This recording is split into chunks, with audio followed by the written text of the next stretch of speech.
All right, welcome. My name's Erich Reed. I'm the director of the Southwest Harbor Public Library. Thank you so much for joining us tonight. Please join us this Thursday for a library tea. We are going to have good company, music, cookies, and then also tea. We're recording tonight's event, and I'll help facilitate the online audience questions at the end of the talk. Please just use the chat feature. Southwest Harbor resident Winter Fox has 8 books and audiobooks in his catalog, and he's currently working on book 5 of his Viking Age saga. Please warmly welcome Winter Fox. Well, thank you very much, Erich. I definitely need my outline. And thank you for attending, and thank you people online. I know that there are some people watching online, and that's awesome. I'm really glad you're all here. I'm sorry I had to cancel a couple of weeks ago. I had a very persistent sore throat, and the last thing I wanted to do was spread it around town. And so we had to postpone to today. I'm very happy that the library was able to reschedule me so quickly. Thank you so much. I want to thank a lot of people I know here. There are a few that I don't know, but I want to thank you. Some of you I know have read a few or all of my books. If you haven't, then spoiler alert, there will be spoilers. So people may ask specific questions about why did you kill so-and-so, and hopefully by the time you get to that, sometime in the near future, if you do read, you'll have forgotten. So that out.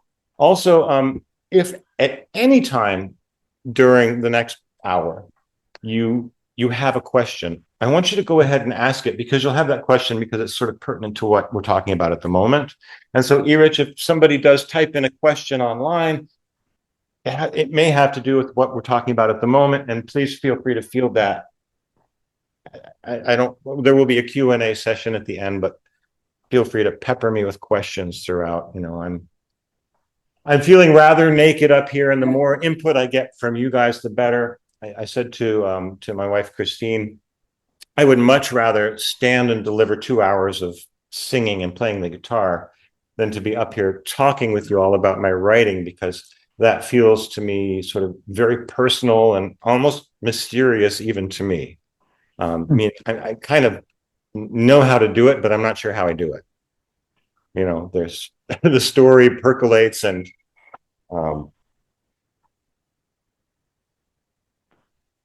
we're all here because we're interested in books and stories, and we're maybe interested in specifics about these books and stories, or maybe you want to write and you do write and you're curious about how I do it.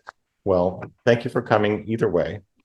And I have 2 series of books. The Flight of the Wren series was the first idea I had about a series of books that I thought other people might actually like to read. 100 years ago, I graduated from Colgate University with a degree in English literature and writing. And then I spent the next 30 years having no idea what I would want to write about. But I did have an interesting career in music, and I wrote several songs. It wasn't until I reached about 50 years of age that I thought, well, it might be time for me to write, because I have a few stories of my own. And it helps me to understand other people's stories when you have your own. But I watched the Vikings on History Channel. It's a great series, very gritty, rather violent, but fairly historically pertinent and accurate. And as I was watching the series, I thought, the Vikings were such a huge force in Northern Europe at the end of the 10th century. What happened? All of a sudden, it just kind of fizzled out like a fuse just getting wet. And I started to read everything I could about the end of the 10th century, the beginning of the 11th century, and figure out what is it that happened at the end of the Viking Age. Is there a story thread there that I might be able to find and expound upon? And I was surprised how little written history there was of the Viking Age, for one thing. I did a lot of my research online and found that even Wikipedia couldn't tell me for sure which of these 2 notable historical women was Canute the Great's mother. And I thought, well, if that's still confusing, he's one of the most famous people of the age, there really isn't a lot of record to go by. And so the flight of the Wren series is sort of my own answer to that question: what happened at the end of the Viking Age? What were the forces that created this powerful military society to sort of fizzle out and become irrelevant almost in world history for the next 1,000 years? Then 2018 came along, and Brett Kavanaugh was being sworn in as the chief, sorry, I'm not being very glib right now, as a Supreme Court justice. Thank you so much. And the Me Too movement began to gain traction, and I was struggling to start writing Flight of the Wren. And I thought, well, a friend suggested, why don't you write a little closer to home, pick a different story and do something else for now, and get your pen behind you and get a little experience writing a different thing. And that's when I decided to write Grace Coffin. It's Grace Coffin and the Badly Sewn Corpse for you guys online. And Grace is the story of a young lady and her mom who moved from Machias to MDI, and they buy the house of a newly deceased couple. And the two of them are trying to get a fresh start in life, let's say. And it was a very moving story for me because the inspiration for the story was my wife's own childhood. They're not the same people. They're not terribly similar, but there you are. Hey, you guys, come on in, sit down.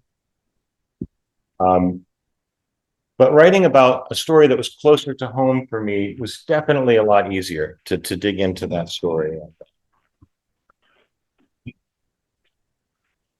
So while we're here, and you people online can participate in this too, raise your hand if you've never read one of my books. Okay, there are 2 people here, and online there are probably a couple. Anyone raising their hands online, Rich? I can't tell. Okay. So some of you may have questions about specific books, like why did you kill so-and-so? And those are perfectly valid. We'll save those for a little bit later. I never really intended to be a novelist, and I am still not necessarily a specifically professional writer. I have sold several thousand books, which I feel very happy with.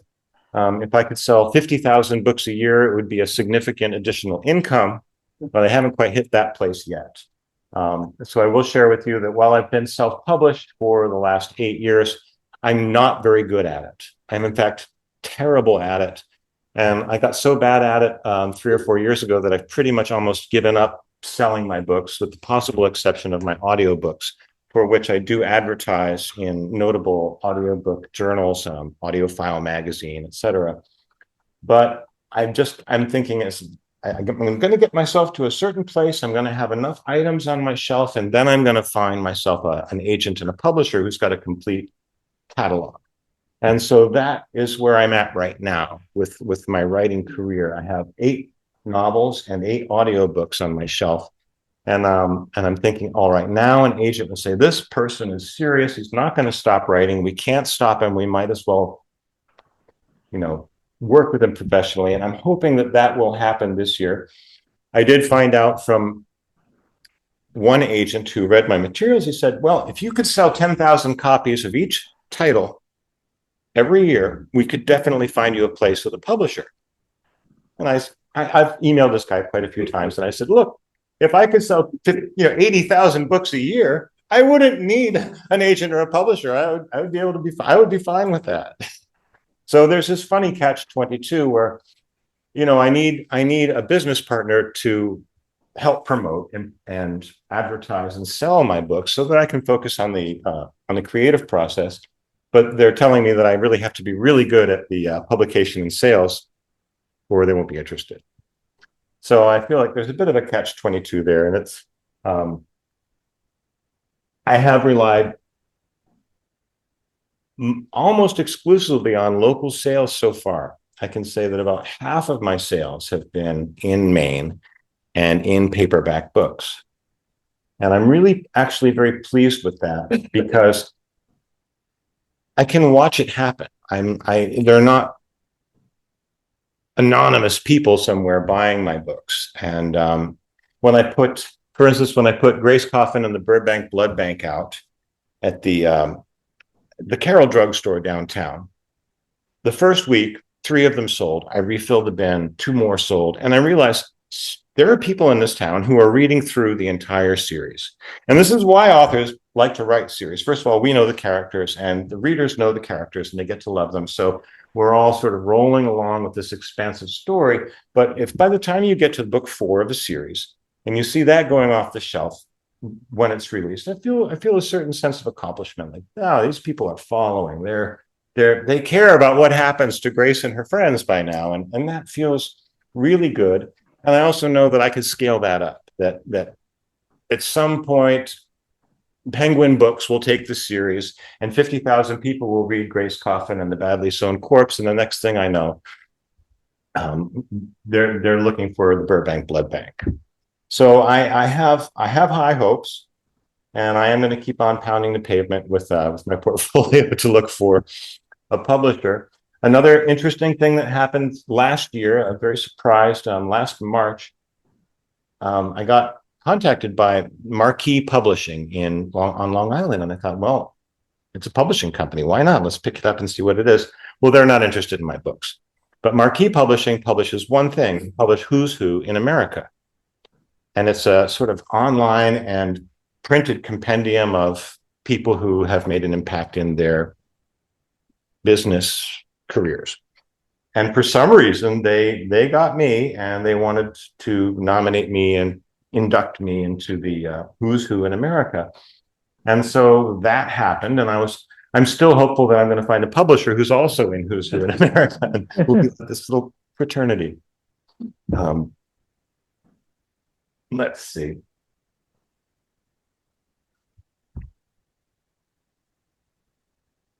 A couple of years ago, I noticed that there are about 1.5 million titles on Amazon available to read. 1.5 million. And that's a lot of books. And I thought, well, I have hardly a chance to appear on Amazon when there are that many books out there. You have to have a lot of advertising dollars to kind of bubble out of the pack. However, there's only 150,000 audiobooks available on Audible. There's 1/10 the number.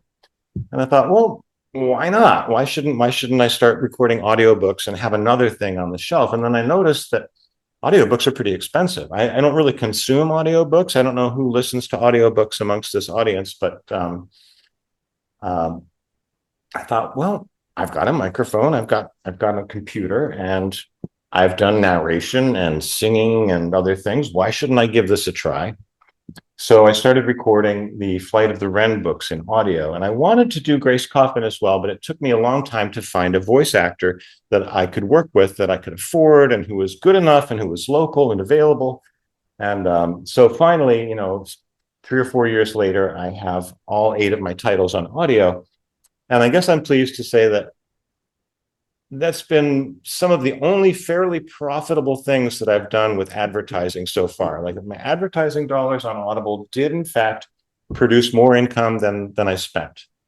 And I wish I could say that was the case for a lot of my other advertising dollars, but it isn't. So I'm going to continue with that bent too.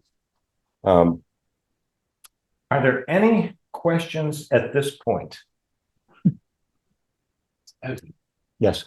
You mentioned the need for a publisher. Do you differentiate a publisher from distribution? Not really, no. So there are 2 levels of representation, and one is a literary agent who would take me on and shop me to a publisher, and then authors also will query a publisher directly. Publisher's job is to sell the books.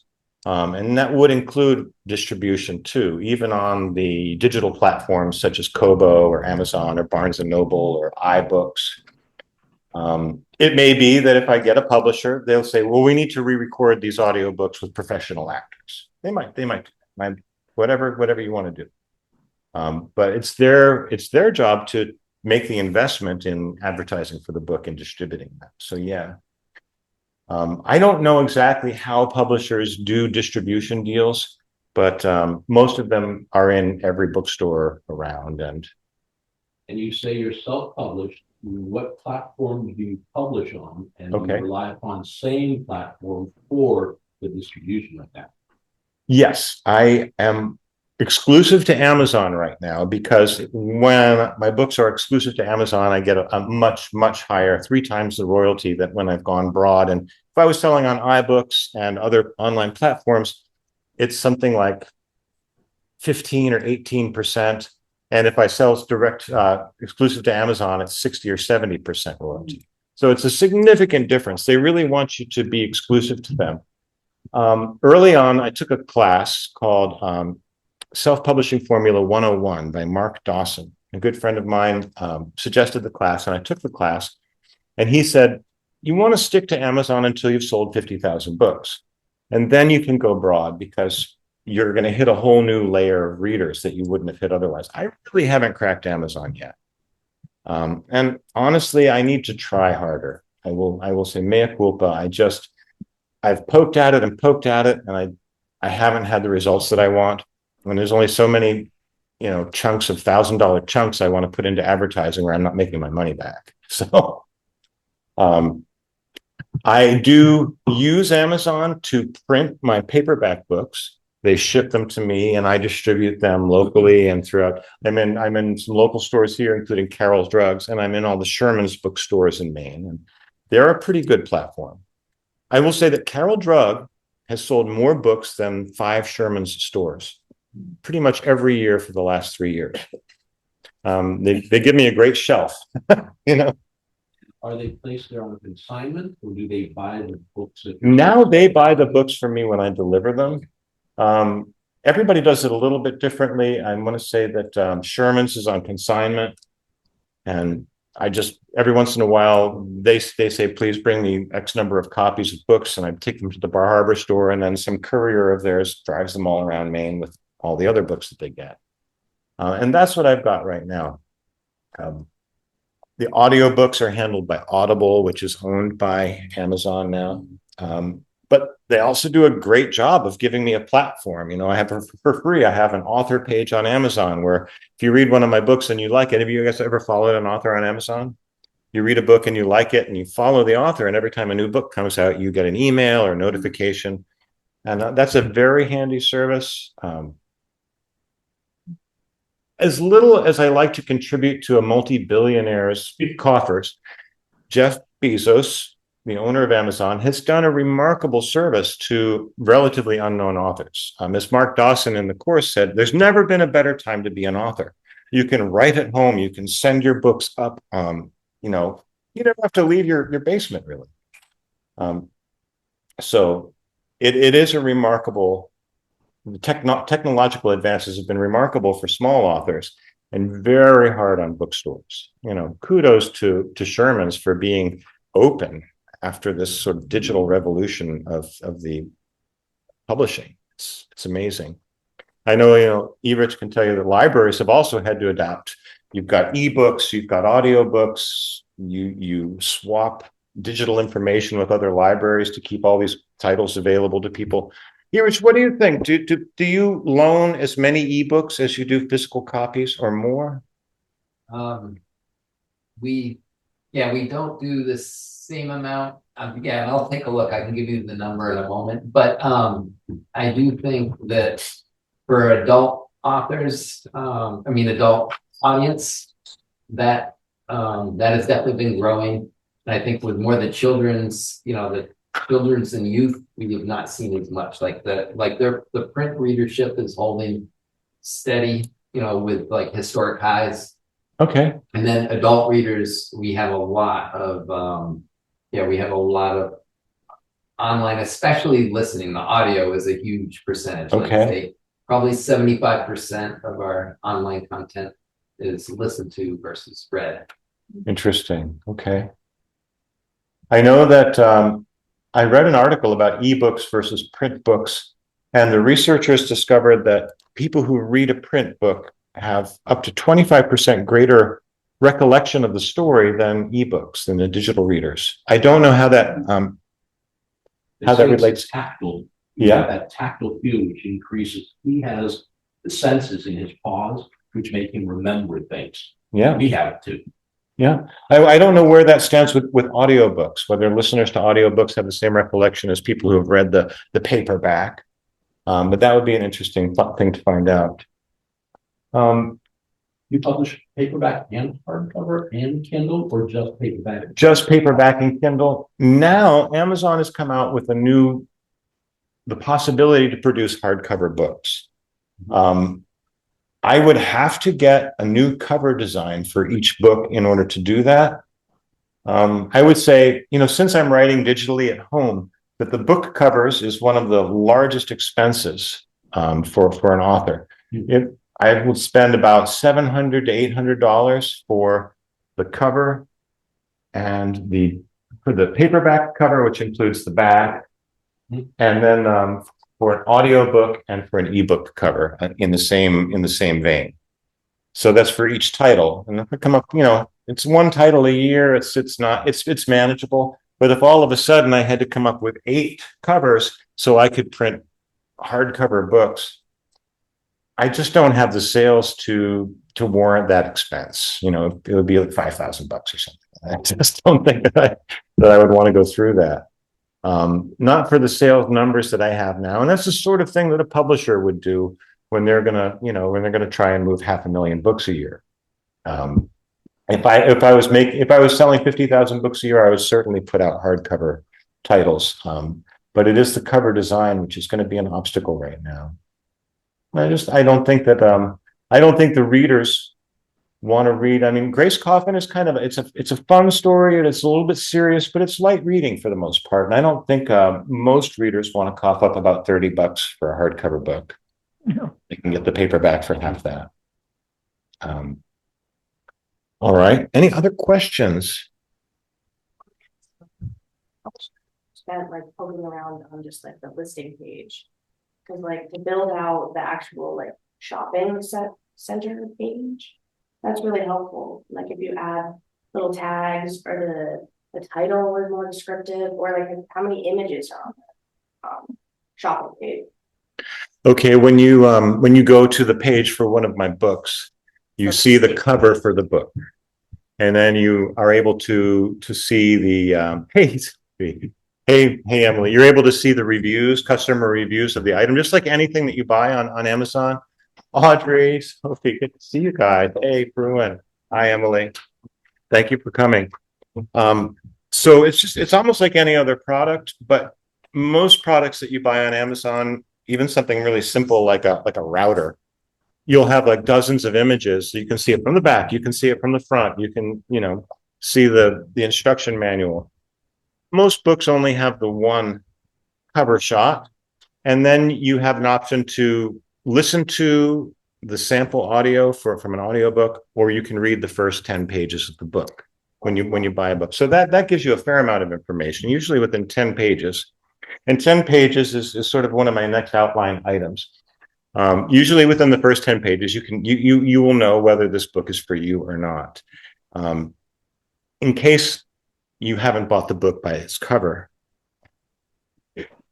you get those free 10 pages. But I think one of the most important classes that I took in writing was a workshop online from a gal named Mary Lamb. And it was about the first 10 pages of your book. And her thesis is you have 3 or 4 or 5 pages to win over a reader. And if they're not going to love your book in the first 3 to 5 pages, you're not going to make it to page 10. However, if they do make it to page 10, 99% of the time, they're going to finish your book. So this was about do's and don'ts within the very first few pages of your book. And how do you pique a reader's interest? Things not to do, such as dream sequences from which the character wakes up, that sort of thing. And I found that to be a super valuable workshop. It was definitely worth the $50. And it was really funny. As I remember, you take these online workshops and you like to see people like in their office or whatever. She was in a bathrobe and slippers. She writes from a desk in her bedroom. In an apartment, probably in Pittsburgh or something, and her cat was all over the scene while she was doing this workshop. It was I want to say extremely casual. And I immediately had lowered expectations because of her casual appearance and the cat and everything. But then I found the information in the workshop very, very valuable. So I wanted to write about the opening chapters and the first pages because it's, if you can't, my feeling is if I don't care about the characters in a book, I am not going to dig into it. I'm not going to pursue it, even if it's the end of the world kind of exciting. Battlefield Earth by L. Ron Hubbard, great sci-fi novel. But it took me a long time to care at all about the characters in that book, and I almost didn't make it. And I'm glad I did because the story was great. But if it can be a very, very boring story, relatively compared to the end of the world, it can be Olive Strout. I'm trying to remember Elizabeth Strout, Olive Kittredge. Elizabeth Strout's huge novel, Olive Kittredge, is really just about people's lives in a little town in Maine. But you just had to keep reading because she piqued your curiosity about these very ordinary people in a very ordinary Maine town. You read the book. You know what I'm talking about. Did you read the sequel too? I read a lot of her books, and it's the characters that just draw you in. Even if nothing's really happening, nobody's doing anybody wrong. It's just like you have to find out why her daughter's so angry with her. It's, Get some of that depth of characters in the first 10 pages, or does it take you a while to see that evolution like in Warren? you have to put some of it in the first 10 pages or they won't continue reading. Yeah. And I'm going to follow up that idea with some reading. But before I get in, I've selected a bunch of passages from Grace Coffin and the Badly Sewn Corpse to sort of demonstrate how I raise awareness of a character and bring questions about that character to your mind to sort of get you to wonder, well, what is she talking about? What happened? Why is she such a bitch? Whatever it is that that makes you wonder about a character. But before I get into the reading, does anybody have another question? Is there anybody online, Erich, that's posted a question? No question. Okay. Okay. Very well. So I'm going to give you the very first chapter where Grace introduces herself and read a couple of pages from that. It was coming, as all moments of truth do. Mr. Robineau was a big man. He was also the football coach. He stared at me again, scowling, and looked down at the papers on his desk. Began reading down the long list of names, checking attendance. Carol, Peter, a big boy in the back raised his hand. Kavanaugh, Molly. Here. She sounded bored. I didn't feel like turning to see whose face was attached to the name. What's the point? It's not like I was going to make any friends here. Ms. Kavanaugh, please raise your hand in case there's someone here that doesn't know you. Now, feeling obliged, I looked. Her elbow still on her desk, Molly raised her hand up to her shoulder and wiggled her fingers as she rolled her eyes. Why does everyone named Molly have curly hair?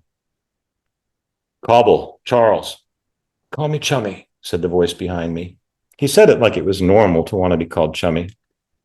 Okay, Chummy. Coffin, Grace. I raised my hand. There were snickers. I didn't turn to look. It didn't matter. I pretty much dislike everybody, but you will see that soon enough. Ms. Coffin, please familiarize yourself with our school's dress code. Skirts must fall to the knee, and there are no tank tops in MDI High unless they're part of an athletic uniform. I rolled my eyes in response. Someone whispered behind me, Great name. I told you she looks like she crawled from the grave. I'm tall and dressed like a goth girl, so that jibe didn't rattle me much. I have pale skin, dark hair, and tend to wear black clothes and accessory. And it's not that I adhere to any particular credo or code, but rather I want to be left alone. The goth look helps with that. Here at MDI, there are very few goth kids, and that suits me fine, as I usually don't like them either. Mr. Robineau continued down the list until everyone present raised their hands. Then he looked at me and said, We have a new student in our homeroom, and I would invite Ms. Coffin to say a few words to introduce herself. I took a deep breath and said, without much enthusiasm, well, my name is Grace. My mom and I just moved from Machias. Ms. Coffin, please stand up when you address the class. No, sir. As you have pointed out, I'm in violation of the dress code, and now I feel uncomfortable being singled out. Right. Well, do you have anything else you'd like to say to the class? No, not really. Except if we all had assigned seats in homeroom, you wouldn't have to waste our time with the roll call instead of just looking to see which seats were unoccupied. Okay. Thank you, Ms. Coffin. I'll put that in my suggestion box. The bell rang. Everyone erupted from their chairs and shouldered their packs. I put my books against my chest and stood up. In the press to exit the door, a boy behind me said to his friend, I've got something to put in her suggestion box. I whirled, glaring, my dark mascara making my eyes look bigger than they were. I blocked the doorway and faced them. Chummy Cobble and Pete Carroll stopped short, apparently unaccustomed to being confronted. No, I said, you don't. So that's just your first look at Grace. And she's obviously, you've got questions about her right away. Anyone want to offer one?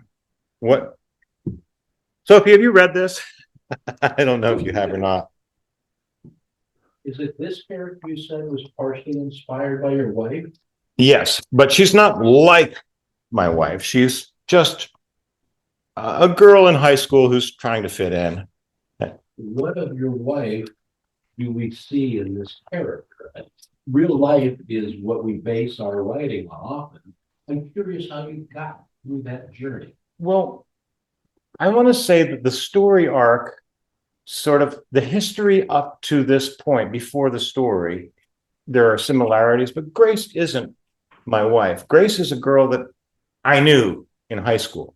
You know, we all knew that off-putting and cool girl that really didn't like anybody, or at least pretended not to. Were you always standing behind her? I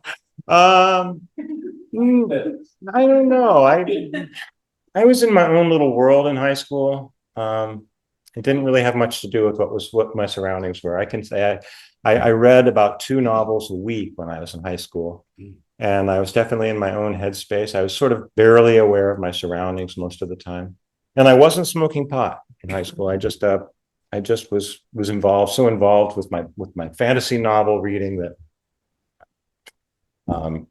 So it's an interesting question. You know, Grace is sort of a tough kid with a big chip on her shoulder, and Christine isn't really like that. She's more sort of sensitive and quiet.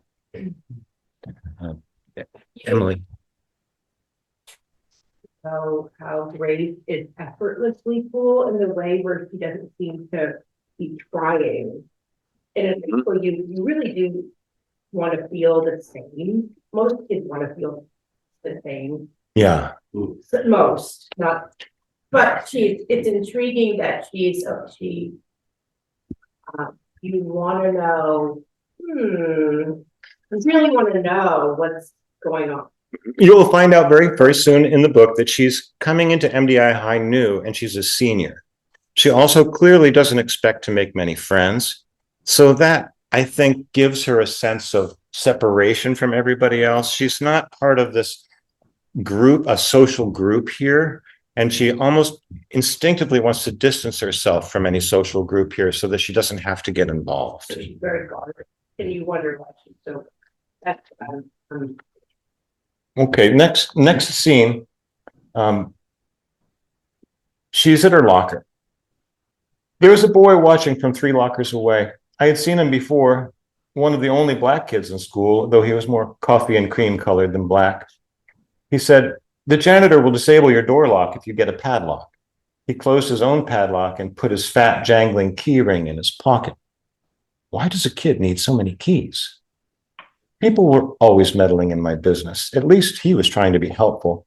I wanted to say something nice, or at least not unfriendly, but as I glanced sideways at him through my long, straight hair, I could see his eyes wandering up and down my figure. I guess that's what people do, look at one another. Unless I wore a hijab or a nun's habit, there would be no avoiding that. Boys are only human. full of hormones. And that didn't make me feel any less like a piece of meat in front of a hungry dog. At least he seemed like a nice dog. He was shorter than me, probably a year younger. I'd seen him in the woods behind my house, way back behind the big stone urn. He said, kind of crappy we have to lock up our stuff anyway. If we can't trust other students, who can we trust?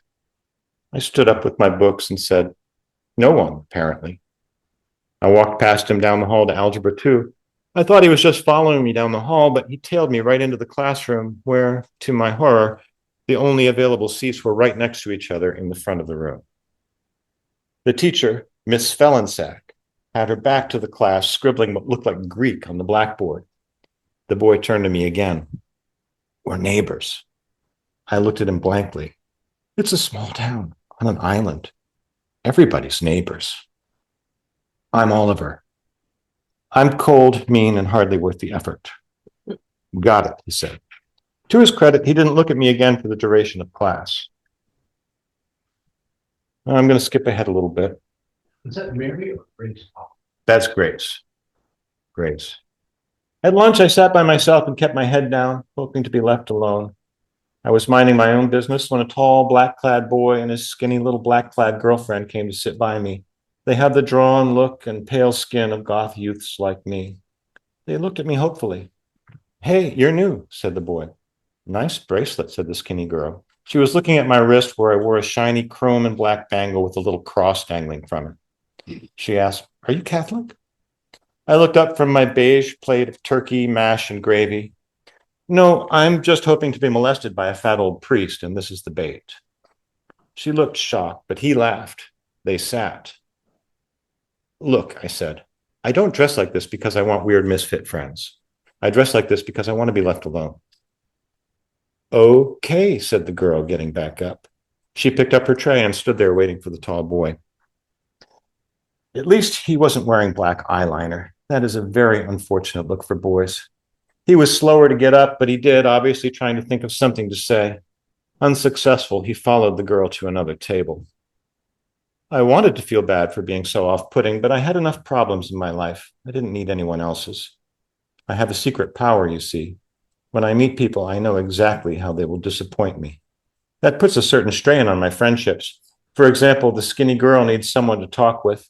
Her boyfriend is not bad looking, but not as smart as he would like to seem. He hides that behind his goth exterior. She needs a smart, funny friend, but her boyfriend will develop a crush on me, and no matter how I ignore him, she will eventually blame me for his losing interest in her, and although the friendship was mostly in her own head, I will be labeled the bad one, the boy stealer, even though I reject him repeatedly. You see, I don't really need friends when I can see where things are headed. Everyone is better off if I play the disdainful bitch and keep to myself.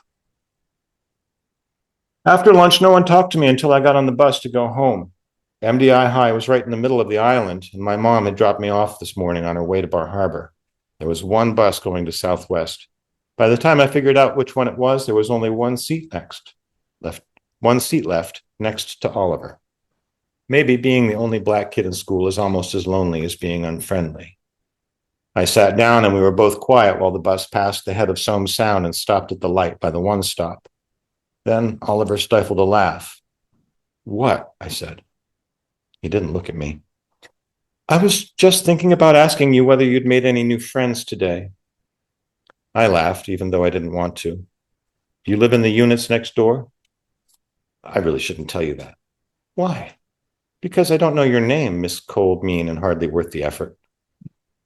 Okay, I guess I deserve that. I'm Grace. He nodded and said, okay, Grace. That's a lot easier to say. So right away, you get the picture that Grace is in this to get through high school and get away from the whole social scene there. She's definitely not interested in integrating, even with people who might be her own kind. And my goal within that first chapter is to make people wonder, well, why? What is wrong with this kid? You know, what's going on in her head? And I don't know, Carolyn, you read this book. I think you did. And did anything else occur to you after the first chapter? Just out of curiosity. It was a while back. No, I thought you did a good job of, here's somebody who's standoffish, chip on the shoulder. What happened in Machias, and why is her family a mother? Where's the rest of the family? You guys know that thing. Yeah. Yeah. Yeah, yeah. I thought that was as well done. I mean, she didn't kill anybody or do anything like that. She was pretty typical teenager, goth. I hope that school age kids reading this would at least feel relatable to the scene at homeroom, being a new kid. Does the high school have a goth type kids like that? Like, how would that play on a small rural main town? Well, I think that there are some, yes. I will share that one young person who just finished high school read that first chapter and she couldn't go any further in the book. And she said, MDI High isn't like that. You can wear whatever you want. It just doesn't have all these rules. And I said, yes, I know that. I understand that. However, I use those rules to sort of create some tension in the scene and to make MDI High feel a little stiffer than it actually is. I have a few friends who work at the high school, and as some of you know, you can pretty much wear whatever you want. You got to cover your bits, and that's it. Anything goes. When I was in school, we had a new principal who wore a T-shirt that said "tuck it in," and the boys had to tuck their shirts in, T-shirts, whatever. And there were dress codes like that. You couldn't wear tank tops. You couldn't wear short shorts or short skirts. Those days are, I don't know, maybe if you go to a private school, you still have. Yeah, these days anything goes. The other thing was the lockers aren't like that at MDI High. They were like that at my school. You could open them, and if you let go of the latch, you couldn't close it without doing the combination again. So I don't know. I threw in a few things that are like at least 40 years old.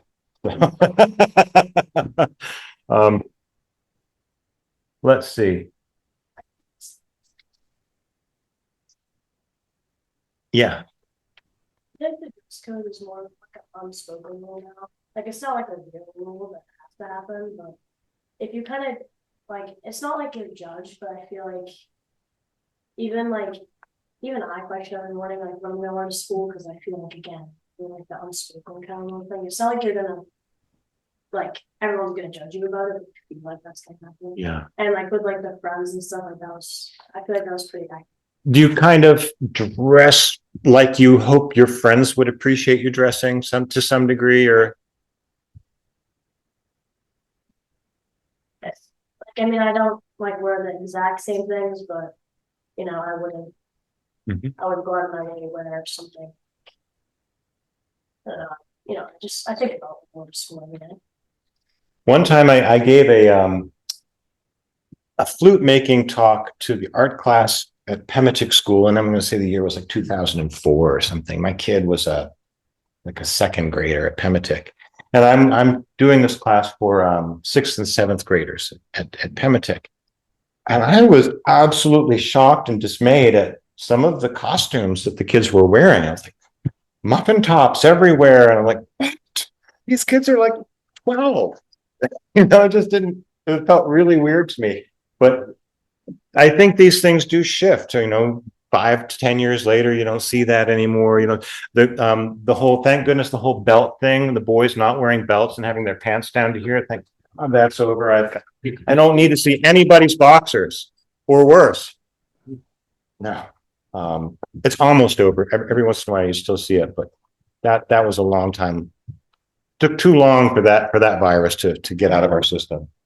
I wanted to have a stall right outside the school where I'd give kids free belts. Come on. But then I'd be like, Principal, tuck it in. Nobody really appreciated that. It's an outsider, right? What's MDI? Mount Desert Island. MDI High, Mount Desert Island High School. Yeah. I've been here 3 hours. Oh, yeah. Well, wow, you just rolled into town and showed up at the library? It's fake. We'll talk about it. That's funny.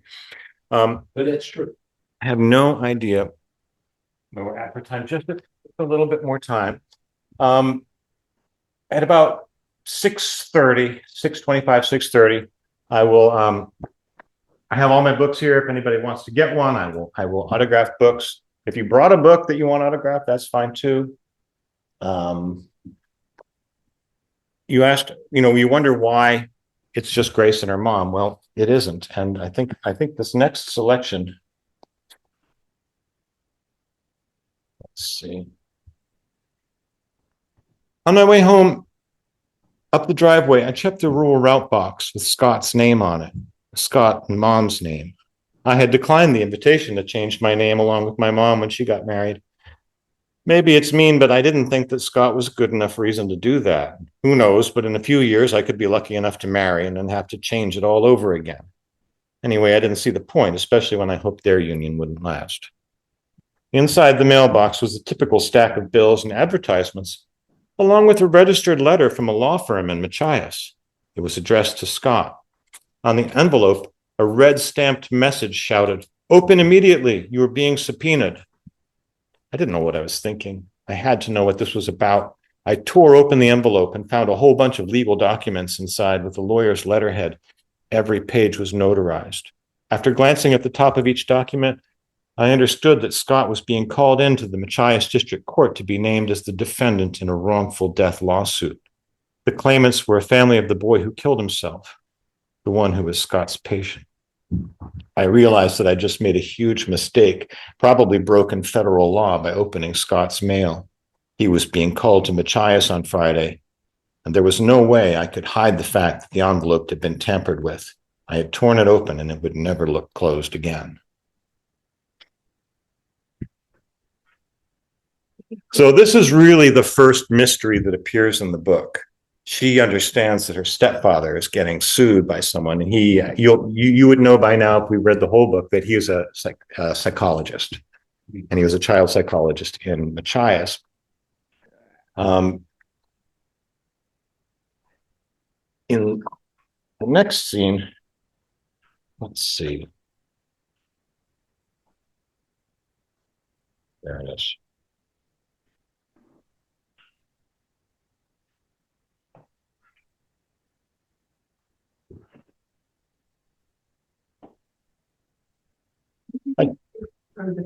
Yes, I'm reading from Grace Coffin and the Badly Sewn Corpse, and I can't remember exactly what I was saying when you guys walked in, but this is about piquing the reader's interest in the main character of the book, and the whole concept of if you don't care about the main character of a book, you're never going to finish it. You're never going to continue with it.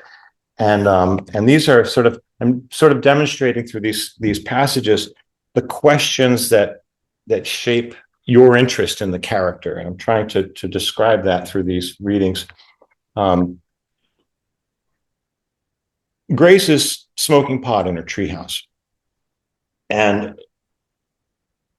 I'll start reading. I sat back feeling relaxed when I heard it. It sounded like a ghost humming. Sad, warbling tones called and chirped through the cool night air. I got it from the couch and went out on the deck. It was the same music I'd heard last week, only different, as Oliver had noted. It was a flute, but impossibly low. I went down the stairs and walked along the side yard to the back. The lights in the house were dim, but the TV was still on in the living room. I skirted wide around the house and into the tall trees in the backwoods. Now the music slowed and eventually faded, but there was no doubt in my mind it had come from that tall stone urn. Goosebumps erupted all up my spine, and I was acutely aware of the chill in the air. I was wearing my tank top and jeans and shivered from head to toe. What the hell was I doing out here anyway? I didn't really want to see a ghost, did I? You look really cold.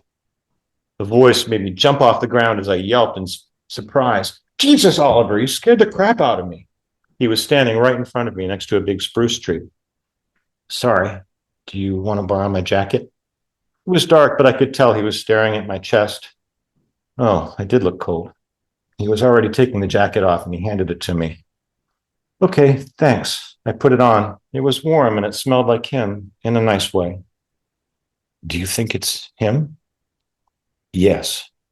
He looked at the urn right next to us. And you're not afraid? I guess not. I should be, I suppose. If you knew him, you wouldn't be either. Not even if he was a ghost or something? No. Now he was getting cold, and I could see the evidence beneath his t-shirt. Why do men even have nipples? It makes no sense at all. I took a step closer to him and lowered my voice. And this dead friend of yours, he's here in this urn? I think so. You've seen him? No. Then how do you know? Oliver took a step closer to me until we were just inches apart. He whispered, I helped him last year. I mixed the mortar and passed the buckets of it to him while he parged the inside of the thing. What's parged? Dry linen, he said in a British accent. Anyway, I was mixing the mortar and passing him a bucket, and I said, why are you even doing this? He said, this could be my final resting place, and I want it to be nice and clean inside. He said that? Oliver nodded. He was about an inch shorter than me, and his nose almost touched my lips. I whispered, so he's a ghost now? I guess so, but can a ghost play the flute?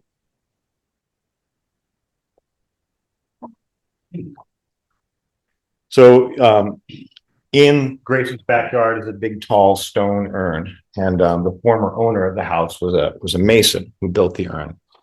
And Grace keeps hearing sounds and seeing that things are moving around in the yard from night to night. And that's when she goes to meet Oliver up there. And the two of them sort of form a union because they're both curious to see what this is all about. And you'll find out when you read that the dead guy's body disappeared from the morgue. And so the town basically knows that someone took the body or it was misplaced and his body was never found. And I think Oliver tells her that in the next couple of pages. And she goes, okay, that's just not helping at all. And the two of them become intrigued. So the Grace Coffin books have a certain writing style where the one chapter is narrated by Grace in the first person, and the next chapter and alternating chapters are narrated by the dead guy in the first person. And so you approach the story from two different arcs, and it's only at the very end that the two of them end up being within the same scene and meeting. I mean, the very end of the book. And then throughout the rest of the series, they're known to each other and become friends and or friendly at least. But Grace ends up using this mystery to warm up to her neighbor and to eventually to the goth kids who become her bandmates in book 2. And she's kind of, I think it's her relationship with Oliver that brings her out of her shell, and she realizes that it's nice to have a friend, in fact, and it's nice to have a neighbor. Here's an interesting thing. I did base the book around my own neighborhood. You're in the book. As a high schooler, Oliver, your cousin, is in the book, and your new neighbor Grace is a totally fictitious creation. But one of the people who read my book and reviewed it said, it's ridiculous, the idea that there could be a cat named Sophie and then two neighbors in the same house named Sophie. I mean, can't this author come up with another name? But in fact, that's my life, because the day that I met you and Oliver, you walked over through the fence to the pond, and I asked, what's your names? And he said, I'm Sophie, and this is my cousin Oliver. And I'm like, no way. It's impossible, because my two cats are named Oliver and Sophie. I've had these cats. They're like a couple of years older than you guys. I've had these cats for a long time now. And I just thought that the coincidence of that would be almost impossible. They're not the most common names. They're not super rare names, but they're not the most common names. It's not Jennifer and John or, Bill and Sue or something. It's Oliver and Sophie. The odds of there being an Oliver and Sophie in two houses next door to one another seemed impossible. But of course, then Oliver's half-sister, Sophie, was also living there. Sophia was living there at the same time. So there's two Sophies next door and one at my house. And this reader was like, Dad, I'm calling BS on that. That can't be, And I said, this is my life. And sometimes the reality is stranger than fiction. And that's one of the things that you discover if you write a story close to home. You sort of look for these, well, what would be interesting to a reader? What would sound impossible that's actually true? Another one that, because it's a local story, I like using some unusual local names. Shirley for the guys and Bert for the gals. I mean, when I moved into Southwest Harbor, there were 4 Shirleys in town. And Carol's, like, I love your name, names. I think that you get a picture of the town, just by the names, it's so funny. Officer Carol Shirley Carroll, yeah. And then Bert, short for Alberta. There were like 3 Berts in town too. Even 2 of them were in my neighborhood. Right, there was Mike Levesque and his wife Bert, and then just across the street from them was Alberta Willie Bert, and her husband Shirley. So there's Shirley and Bert Willie. I mean, one of the Shirleys was married to one of the Berts. It's crazy. I love these things, and you can't make this stuff up, and it adds a lot of local color. Another fun thing about local color is that Grace, it turns out, hates lobster. Now, I don't love lobster. I like lobster, but Grace, we invest our characters with ourselves along with, bits of fiction. And I find it necessary, in books 3 and 4 to describe exactly why Grace doesn't like lobster. And I won't share all that with you, but these are the funny little details that keep people invested. And if you're not from MDI, you certainly will get a little bit of the local color because of it. Any other specific questions about Grace Coffin or the series? You've read books. I know, Zoe, you wanted to ask me about the Green Moon and the Green Knight. There is a passage. Which book is it? Book 1 or book 2? You're going to find it. Well, sometimes the moon is green. And there's orange moons and yellow moons. And I mean, you hit me with that at the house early, and I had to think about it for a minute. And then I realized, and I could have described this a little bit more carefully in the book, but I realized, if there's a little bit of a cloud cover, a low-lying mist in the forest, the moonlight really colors the sky to some degree. Have you guys know what a moondog is?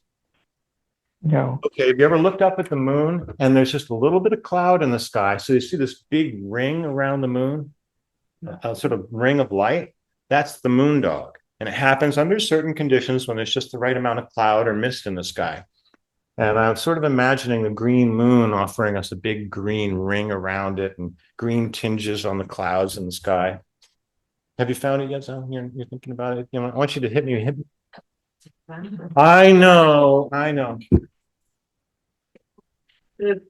Remember the pink. I'm a little long-winded, and as you can see, like sometime around book 4 or book 3 and the other 3, they just start getting fatter and fatter because anyway.